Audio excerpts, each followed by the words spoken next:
TV convergence is one of the key topics, key areas that we are going to focus on today. And the next two panels, the next two sessions are going to be on that area. First, something that's very important to our industry, especially as server-side ad insertion gets really adopted a lot more, is the mezzanine file specs and how those files should be created and managed. And that's what our next panel is going to talk about. Please welcome Harold Gerrel from AIB, Danny Rosenbloom from AICP, and Ryan Schnizlein from Cutter Studios.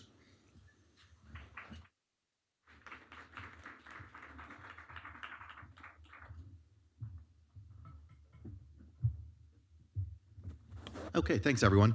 So I'm gonna start off with first thing that's most important. We talked about file formats and the need for mezzanine files and so on. And AICP has done a great job of working with the industry to consolidate file formats. And very quick and important story, AIB and AICP put a forum together. I'd scheduled it to be a 2-day forum talking about file formats.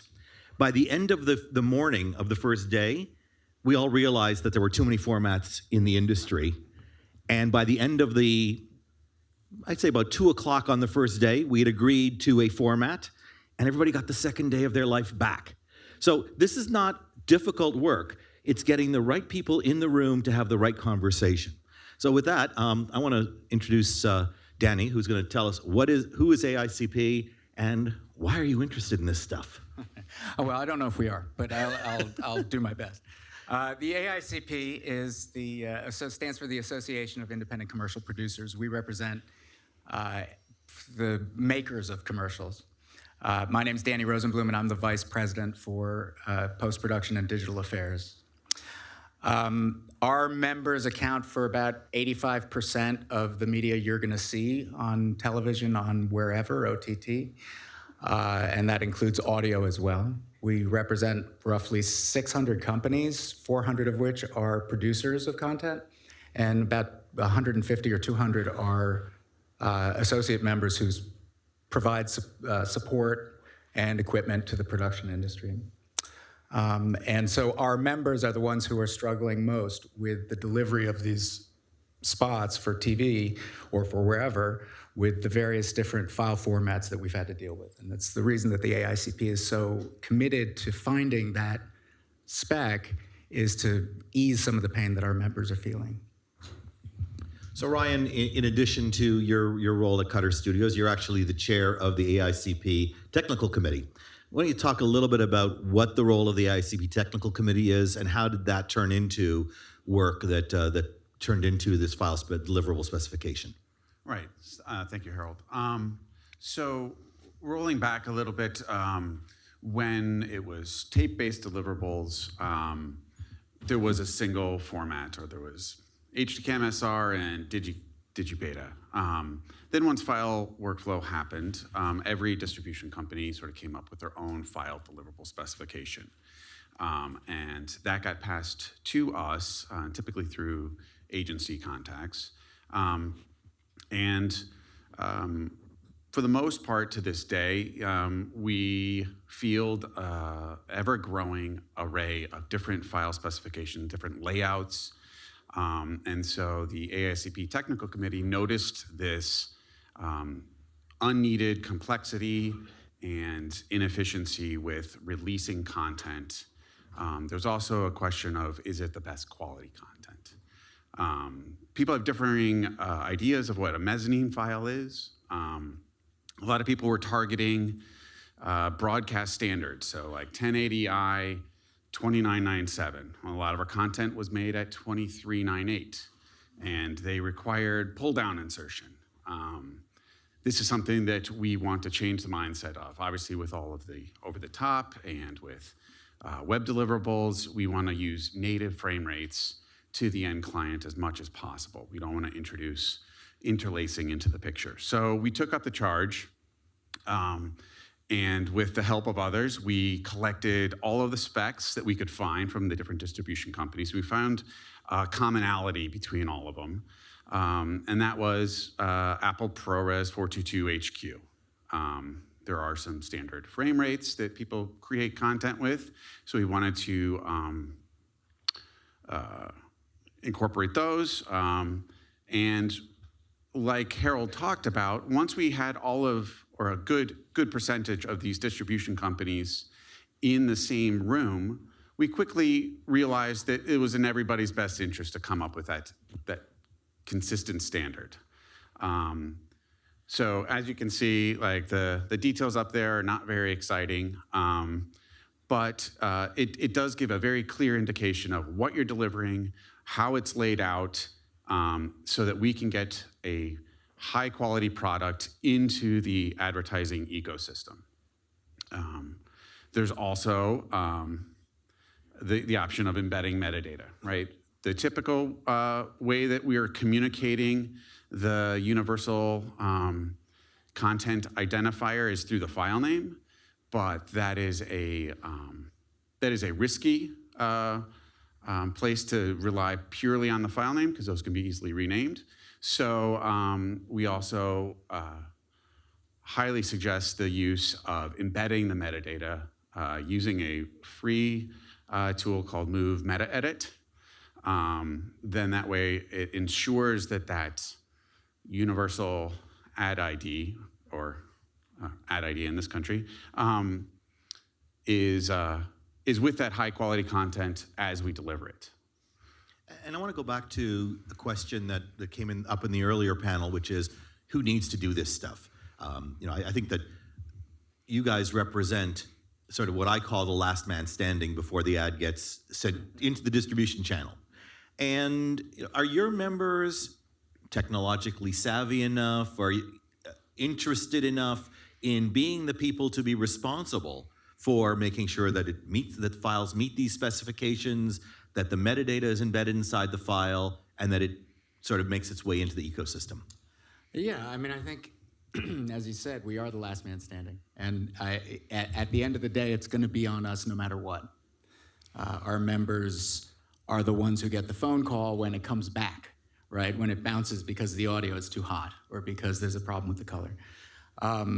So, and in terms of whether we're technically savvy or not, yeah, the member companies of the AICP have been delivering content for, since the inception of the organization.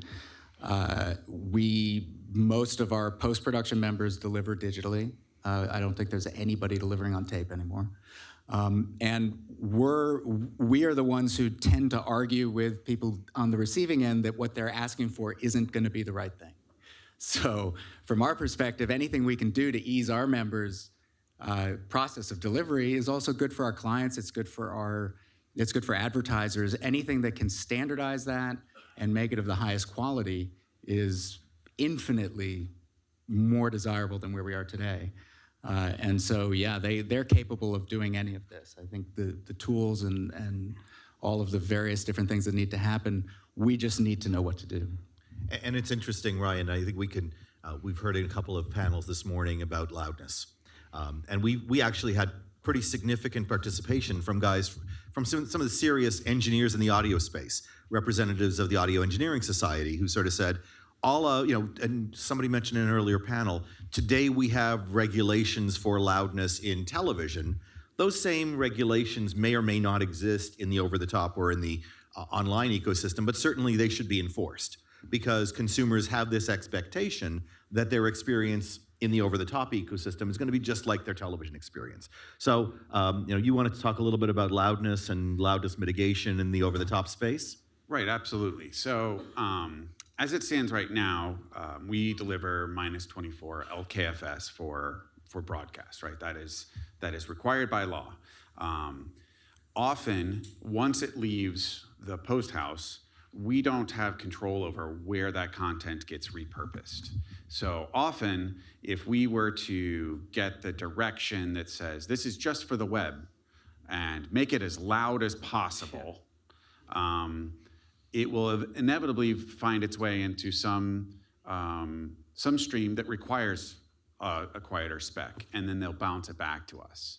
And so now we're in a very difficult area where I think people are hedging their bets on the quieter side, right? So they're releasing minus 24 LKFS, but then the final stream distributors aren't normalizing up to their other program content. And so then you end up with something that is too soft. So what we really are advocating for is that we adopt that minus 24 LKFS file spec for all deliverables. And then per whichever channel or stream you have, that you would have that metadata to then properly adjust the audio level quality. And we can go into details about transients and if you're going to clip things, but we're happy to have that discussion. Our goal is to have the best possible content at the end user. Yeah, I'll add to that often in the process of delivering work, our members will receive 2 or 3 different audio files, one based on one standard, one based on another. And the reliance is on the people on the receiving end of those files to figure out which one goes with which and make sure it gets to the right person. That's a recipe for disaster and often ends up with people bouncing things back because someone puts a web mix on a spot for broadcast, it's going to be too hot as it stands now without a standard spec. Right. And so I think what we're hearing and what we're consistently hearing or sort of throughout today and we'll probably hear throughout the day is finding the areas of the workflow or of the supply chain where the thing needs to be done at the right time, rather than dealing with things after the fact, mitigating loudness while it's in stream or while it's being delivered to the consumer. Solve the issues at the file level. Make sure that your file meets the specification. Make sure that your file has the metadata. All of those things that are what I would call good hygiene earlier on, rather than dealing with it down the road. So we talked about this MOV meta edit tool. So I wanted to, picture tells 1,000 words. The idea that there is an open source tool to embed in the US, the ad ID. In other countries, whether it's in the UK, it might be your Clearcast ID. In France, it might be the pub ID. But the idea is there is a file that can embed the identifier or a program that embeds the identifier right into the file. And for those of you who are in the supply chain and in the tech side of things, you're probably familiar with this media info tool. We've actually enhanced the media info tool to read the universal ad ID element out of the file. So the data is inside the file, it's carried through the supply chain, and it's actually readable throughout. So the idea is that when we talk about a file that has the identifier, we talk about the instructions that have the identifier, we talk about VAST that has universal ad ID and an element, this all sort of fits together, and you start to be able to do the things that are being asked of you, cross-platform, measurement type things, viewability, all of that is sort of existing. And the important thing is that whether it's through the production side of the community, whether it's the advertiser or the agency, we all need to be educated and we need to participate in the education process to get these things moved out through the supply chain. So I want to leave it to Ryan and Danny to talk about what's next. And again, if there are questions, raise your hands. We'll make sure that people get out there with microphones. But what's next? Now that we've got a file specification for ads, for 3-second, 6-second, 10-second, 15, 30 second commercials, what's next in the specification space?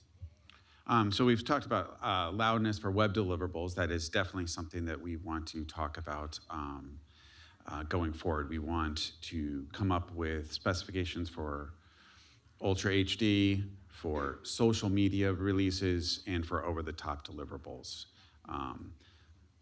Obviously, these different platforms have different aspect ratios. It's a much more complicated sheet to develop. We hope to work with those platforms in coming up with a consistent and easily distributed specification for this high-quality content. Right now, we have HD, and because it is still required in some markets, also SD specifications. But we got great reception from those specifications, but we look to extend those out to these web deliverables as well. All of this is, again, we're collecting what was being done and unifying it into a single format. It is not the perfect and the ideal format going forward, but it is what, if you were to look at a Venn diagram, it's like what is overlapping. We also acknowledge that this will likely be replaced, and we want to be part of that process of meeting all of your needs for even a more robust and a more metadata-rich container formats. Perhaps QuickTime MOVs are not that for everyone, but we are active participants in coming up with what is the next solution that meets everybody's needs even further. So first, we're going to align on one sort of deliverable that gets a high-quality essence to all of you to broadcast, and then the next level will likely be getting a high-quality metadata transport mechanism as well. And I think, Danny, Ryan, to your point, it's important to know that this ProRes format, we've called it an interim format because, as we said, it may not be ideal, it may not be perfect, but getting to the right format, getting to something that is long-term scalable, whether it's something in an MXF format or whether it's in an IMF format, these are all things that are interesting conversations to have. But now that we are moving to one format, the transition from a single format to another single format is much simpler than 20 or 30 formats going down to one. So it certainly is a good process to be participating in. So any questions from the audience? We answered all of your questions. I want to sort of call out Dan Brackett here from Extreme Reach, because Dan and Kevin Lemberg were active participants in the effort. What does this, from a cross-platform file distribution standpoint, what does a single file format mean? How does it benefit? I don't know if this is working or not, but you kind of touched on it. Essentially, it's about a supply chain that is efficient and understandable and manageable, because having that single point of entry, it's kind of a quality in, quality out situation. So being able to standardize on that one format and then address that format to the appropriate screens and devices is much better than having sort of a variety of different methodologies for dealing with all these different formats. So, really, again, the supply chain term keeps coming up over and over, and I think it's good because that's really what we're building, is a supply chain for the delivery of creative from origin and creation all the way through to consumption. And I want to get just by a show of hands, how many people in the audience actually interact with the actual file? Whether you're an ad server, ad decisioning system.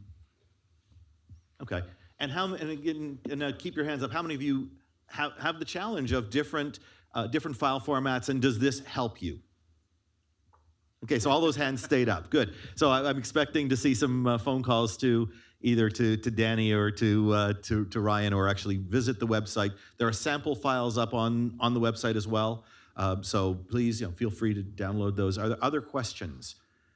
Kevin, you were actively involved with. Was the process as easy as I said? Was it a painful day of actually over here? Oh, okay. We got a question here. Sorry. Go ahead. Sure. Quick question: what is the scale of this issue? Do you have any studies in terms of what is the scale of this? Do 5% of ads have these issues? 10% of ads have these issues? Is it specific to certain devices? We're trying to quantify the scale of this issue. Trying to understand that. So think about it this way, and we heard about it in the previous panel, where you're sitting in a commercial pod, you're on an over-the-top device, and you see the first ad is a very high-quality ad, then the second ad gets pixelated. It's a great question. We probably haven't done enough to quantify the problem, but certainly anecdotally, it's almost like it's not even anecdotal. You can tune to any over-the-top device and look at any single commercial pod and see the difference in quality. The other thing is that if you look at an ad that is on television, the same ad is full screen, but in the over-the-top experience, in a letterbox. It's got bars on the top, bars on the bottom.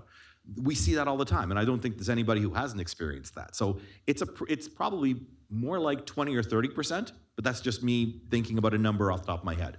I'd second the 20 or 30% number. Part of the problem in assessing that on our end is that what we deliver is quite consistent.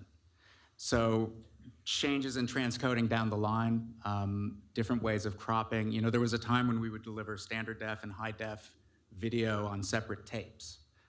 Today, we deliver a high def digital video file, and someone may very well crop that down the line.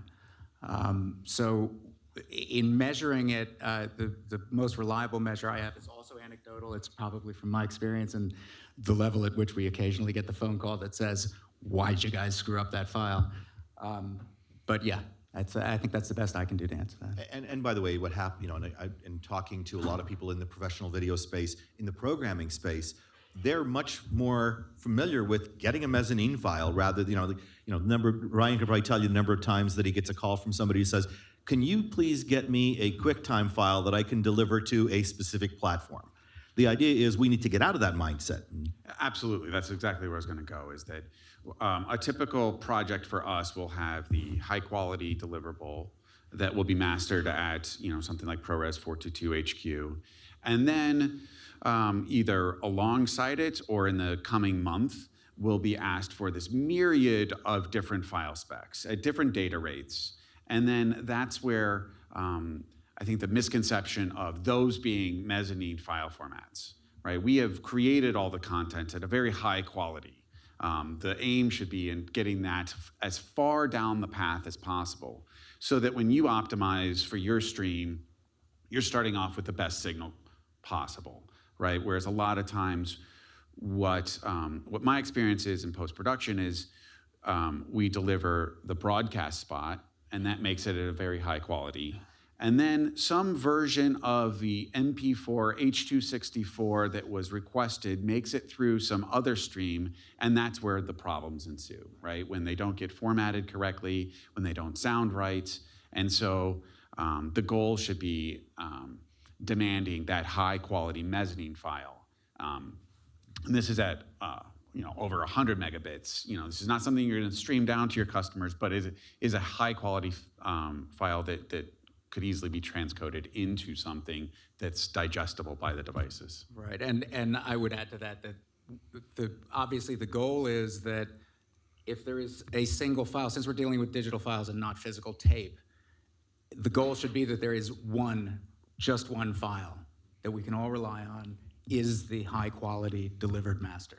And that anybody who wants to do anything to it has the ability to do that, but starts with that file. Could you raise your hand, please?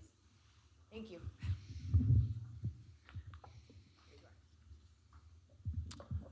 Hi. What about lip sync error and specifications for that and problems that you see with lip sync error? Do you mean audio alignment with pictures? Yes. Well, I mean, that's from our perspective, this comes down to one of those things, right? What we ship was correct. Right. It's always perfect. It's all right leaving us. It's everyone else, yeah. Generally speaking, we're working to frame accurate picture, right? So we're in editorial bays where we're literally taking a frame and cutting it out to make time. So what leaves our hands will be synced. I think that there are issues with how MP4s are encoded occasionally. You can maybe speak to that more, Ryan.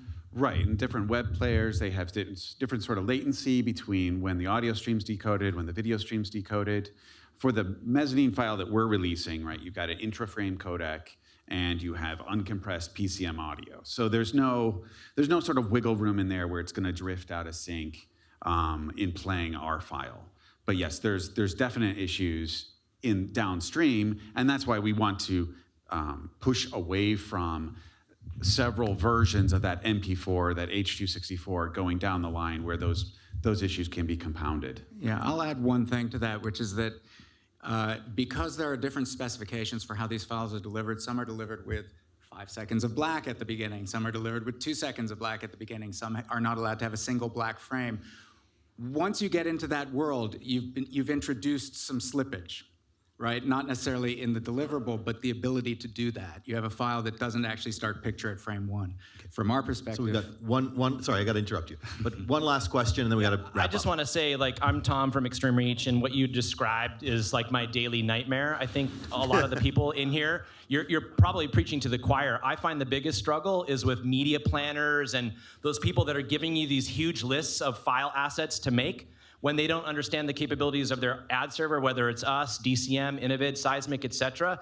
All of them should be able to accept that one golden ProRes format, and then they worry about the individual deliverables rather than trying to interpret all this stuff. I wish we could solve that, and this is all going towards it, so I appreciate it. All right. And with that, we thank you very much. Thanks, guys.